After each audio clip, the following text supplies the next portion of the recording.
NOW Ayrshire Radio Podcast presents Ayrshire Insights with Elliot Boyce. Well, we're here for the Chamber of Commerce, Ayrshire Chamber of Commerce Day at NOW Ayrshire Radio, and we're chatting to some of the guests that we've got along. First of all, who have I got here? Kirsty Bale. And Kirsty, where are you from? Ayrshire Independent Living Network.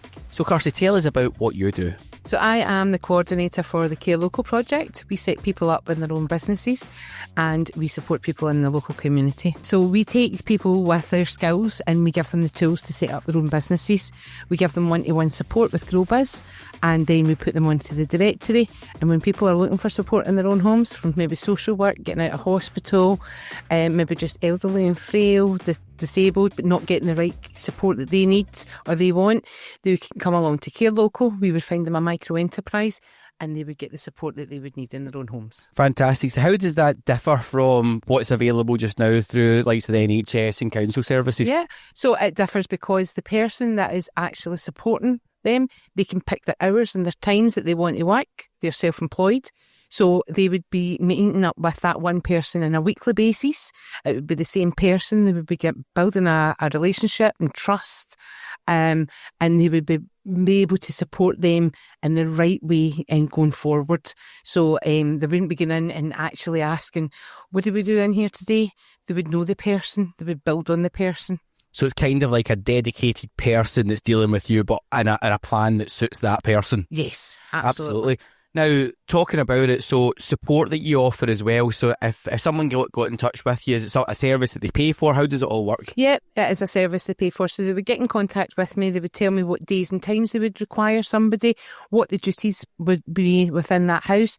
I would then put that out to everybody that was on the directory. At the moment, we've got 44 micro enterprises on the directory. I would put that out to them.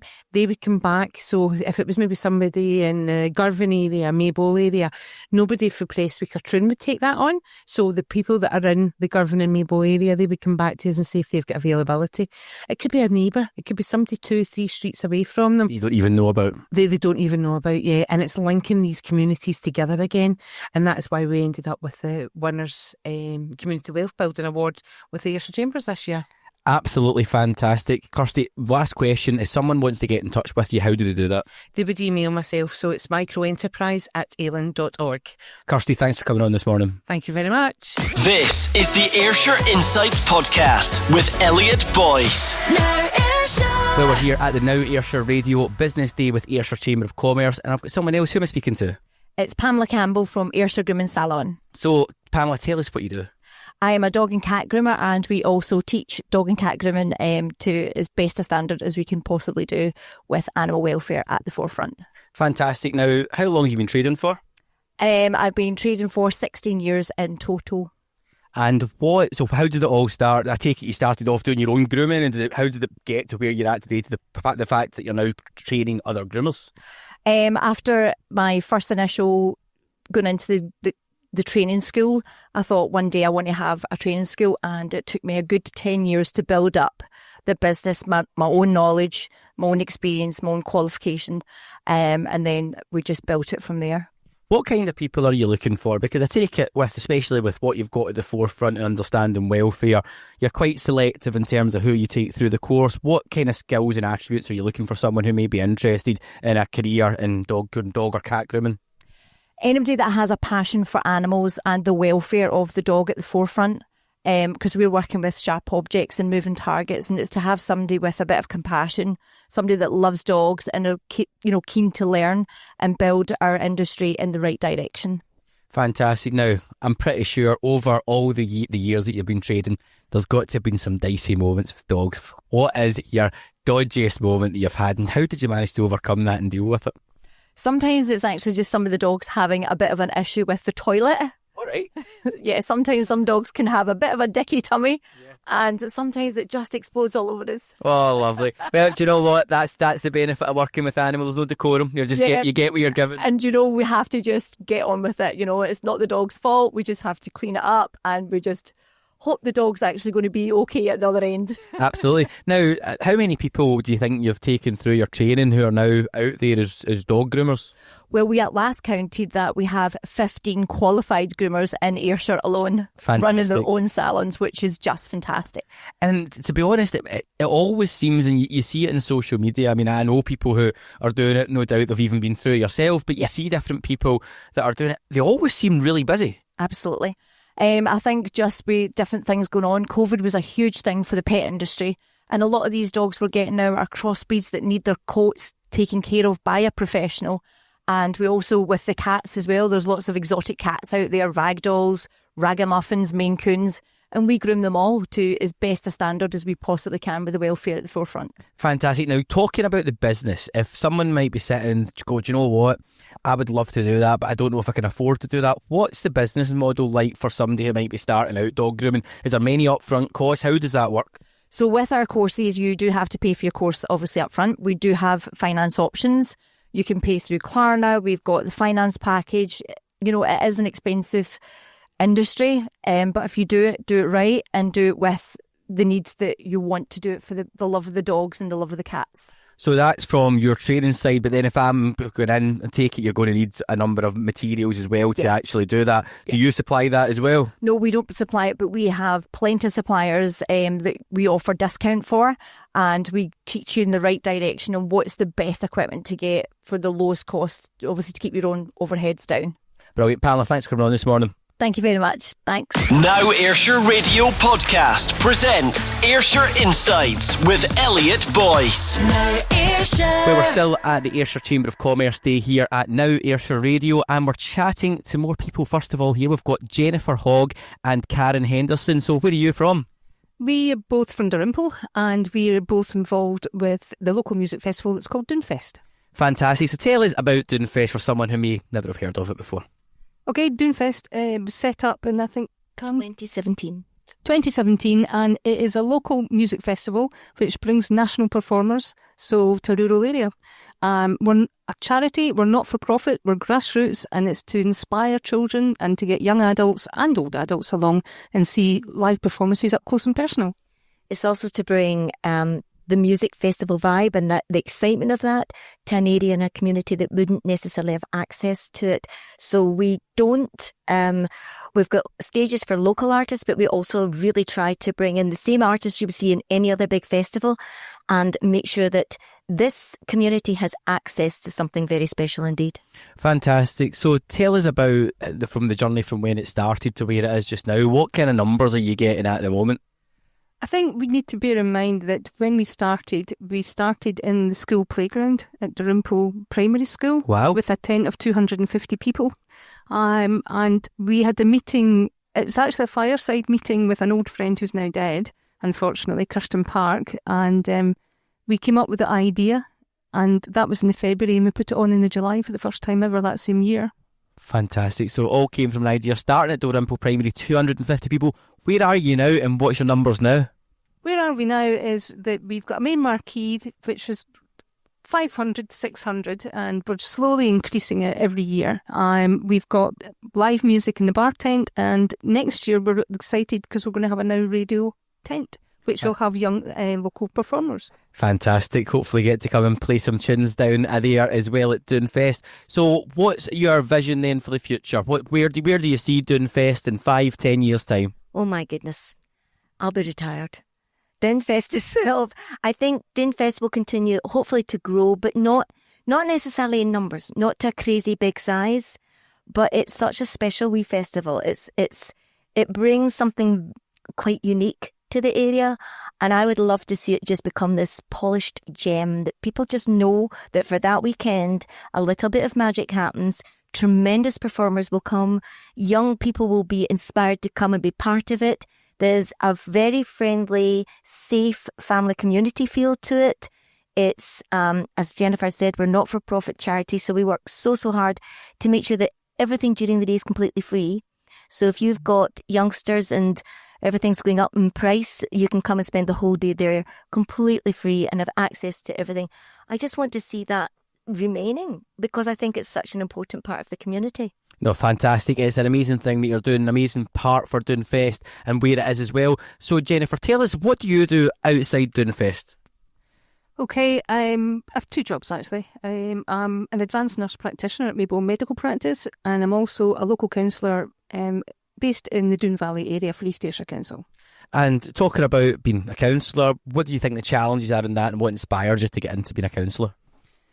Inspiration to be a councillor is basically what you do in your everyday. It's making sure that people get the best value for things. It's making sure people get access. It's making sure there's equity. It doesn't really matter your persuasion politically. At the end of the day, it's doing the best for a community. A community that clearly you care so much about. Absolutely. The Doon Valley has so much going for it. It absolutely does. Now, Karen, from you, what is it you do outside of Doonfest? Outside of Doonfest, I work with music in the early years, with language and music and communication. I am involved in working with children from 18 months right up to my ladies ukulele orchestra with people in their 70s. And so I work within schools, I work within the community, and I'm involved in various projects, yeah. Fantastic. An amazing rounded CV outside of Doonfest. Amazing to see what you're doing for Doon Valley with Doonfest. Looking forward to NOW Ayrshire coming next year. Jennifer, Karen, thank you for coming on this morning. Thank you very much. Thank you very much. Tune in live every Sunday from 10 a.m. for Ayrshire Insights with Elliot Boyce. Only on NOW Ayrshire Radio. NOW Ayrshire. Well, we're here at NOW Ayrshire Radio for the Ayrshire Chamber of Commerce Business Day. We're speaking to Danielle McPherson and Nicola Ayres from Ayrshire Chamber of Commerce. Thanks for coming on this morning. Thanks, Elliot. Thanks for hosting Ayrshire Chamber and their members this morning. It's been really, really good and fascinating to see behind the scenes of NOW Ayrshire Radio, and just an all-round excellent morning with some fantastic networking. Absolutely. So, Danielle, from your side, you are involved with Ayrshire Chamber of Commerce. What is it you do as well? So I am the events and marketing team lead at the Ayrshire Chamber of Commerce. So we run about 60 to 70 events across the year for businesses. And it's great to be here and bring one of our Connect networkings to NOW Ayrshire Radio right here in Auchincrew. We've got over 30 of our members here. Amazing. So you're talking 60, 70 events per year. That must keep you pretty busy. Yes, and I'm also planning a wedding, so it's keeping me extra busy. So, no, it is. It's all good fun, and yeah, it's a very unique role. What's easier, 60, 70 events a year or the wedding? Yeah, the 60, 70 events of the year, I would say. So, no, and we are celebrating our 80th anniversary in 2027. So, I think I'll be tasked with over 80 events. I think we're looking to host 80 events in the 2027 calendar year. Fantastic. So, Nicola, from your side, what's your role within Ayrshire Chamber of Commerce? My role is Membership Development Officer, and very much looking after the existing members within the Chamber, which there are over 800 businesses in Ayrshire Chamber, as well as recruiting new businesses to the Chamber. We offer a great amount of support, anything from HR, legal to business mentoring, networking, international trade. There is so many different services that we offer and generally help support local business. The whole ethos of the Chamber is to connect businesses, to do business, to grow the Ayrshire economy. So it's a very varied and enjoyable role. Absolutely. Now, you talk, a lot of things that you mentioned there are every business problems, but the cost on it for a one-stop shop or somebody that's a relatively small business is you can't have a HR department, a legal department and all that. So being able to kind of amalgamate that cost over the 800 members then makes it affordable for the members to have access to the top-tier services for a fraction of the price.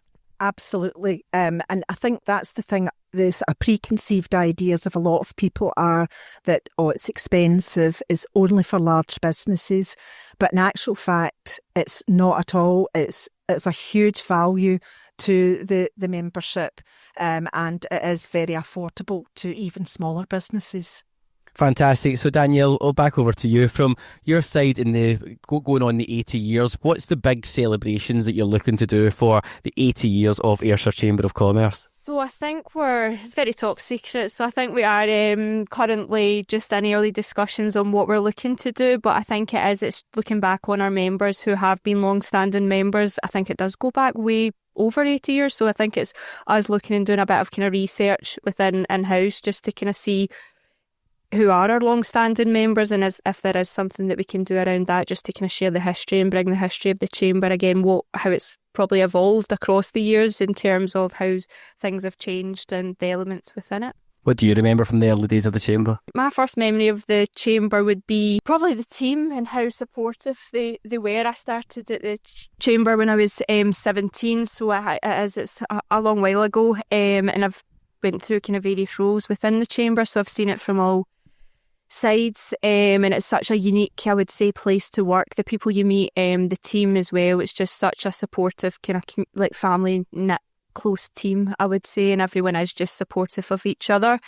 I say we all have one role to do, but I think we always support each other and everyone knows what each other does within the office. So it's a great wee family, I would say, and it is just a unique and great place to work. Fantastic. Danielle, Nicola, thank you for coming on this morning. Now streaming Ayrshire Insights, hosted by Elliot Boyce. This is Now Ayrshire Radio. Well, we're here at Now Ayrshire Radio for the Ayrshire Chamber of Commerce event, and I'm speaking with Dario Walker. Dario, thanks for coming on this morning. Pleasure. So Dario, tell us, what do you do? I run an audiovisual company here in Ayrshire, based in Prestwick. We provide business meeting room solutions, control room solutions, lecture theatres, seminar rooms, conference rooms, video conferencing. We also do digital signage. So in businesses, that's information screens around about the business, reception screens. And in the last couple of years, we've moved towards the hospitality and retail market, because there's emerging technologies coming out of China in particular that's going to lend itself to hospitality retail and really enhance how they advertise and market their businesses. So we're at the forefront of that technology, working with manufacturers in China, and hopefully bring that to the market here and help folk promote their businesses. Fantastic. So your company name? It's Digital Workspace Audio Visual Solutions, or DWAV Solutions. Fantastic. Now, from that, and you're mentioning some of the technologies, if I'm in hospitality and I want to find out about what you do, how can I find that out? Well, we've got a website at www.dw-av.com. You can email us at info@dw-av.com, and we'll be happy to help. So how long have you been trading for? So DWAV Solutions started in February 2012, and I've been in the audiovisual industry since September 1995. Fantastic. Now, you started in 1985. What made you make the jump to DWAV back in 2012? So it was 1995 I started. All right. Thanks, I'm not that old. Jumped about 10 years. Taking 2 years off me. There's lots of things, a wee bit of ambition, but partly, I'd worked for a large company for about 14 years, and then I got headhunted because of a bit of success, and went to another larger company, and the experience there was very similar to the other large company, where my customers were just numbers and revenue streams to these people. They were taking in all the revenue and leaving all the mess for me and my engineering colleagues to sort out, and I just got frustrated with it all. Said to my wife one day, I should really do this myself. She said, go and ask your customers, your pet customers, see what they think. Asked around them, and most of them said, we'll stick with you. It's you we work with. So it was a no-brainer. Did it, and it's been absolutely brilliant. It's great fun. I enjoy what I do. It's exciting technology. And it's constantly evolving as well. So Dario, when you talk about the early days of when you started your business, how did you find that transition? Was it from a cash flow perspective, getting up and running? How did you manage that? So when I first started, I put myself out as a consultant to start with. And I was just basically, what I did was I went to a lot of end users, and I said to them, I'll help you find the right integrator or supplier to do the project that you're looking to do. Make sure you don't mess around, waste a lot of time. Don't get time wasters, get good people to work with you. And that worked for a few years. But again, I then saw myself handing over projects to other companies, and they were either making a mess of it or just running away over the horizon with the cash. And I was thinking, hold on a second, I'm not doing this right. So in 2016, I changed that to do the full thing, the full integration. So design, deliver, and support of every project that we do now. Fantastic. Dario, thanks for coming on this morning. Great, thank you, Elliot. Thank you. This is the Ayrshire Insights podcast. Never miss an episode. Hit subscribe now.